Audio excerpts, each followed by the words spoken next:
نبی کی ہڈیاں ٹوٹی، میرے نبی کے دانت شہید ہوئے، میرے نبی کا جسم لہولہان ہوا، میرے نبی کے چہرے کے اوپر تلوار کا وار پڑا جس سے 2 دندان آپ کے شہید ہوئے، اور خود جو پیدا ہوا تھا اس کی 2 کڑیاں گھس گئی رخسار مبارک کی اس ہڈی کے اندر۔ ان کو ایک صحابی نے دانتوں سے پکڑ کر کھینچ کر نکالنا چاہا، ان کے دانت نکل گئے، وہ ہڈی وہ نہیں نکلی، وہ کڑیاں لوہے کی۔ پھر جیسے بھی ہاتھ کر کے نکالا گیا تو خون کا سفارہ چھوٹا ہے، اتنا خون گیا کہ آپ بے ہوش ہو کر گر گئے، اور خبر مشہور ہو گئی کہ حضور کا انتقال ہو گیا۔ یہ ساری تکلیفیں کس لیے اٹھائی تھی؟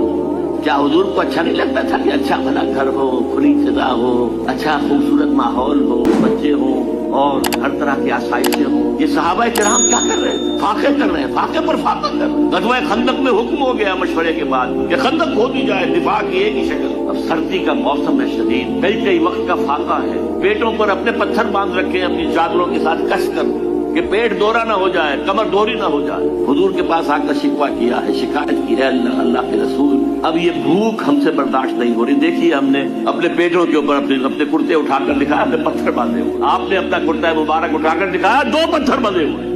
اور اس وقت پھر جب خندق کھد رہی تھی تو صحابہ کرام آواز میں آواز ملا کر کہہ رہے تھے، نحن الذین بایعوا محمدا علی الجہاد ما بقینا ابدا۔ یہ ہے اسلام،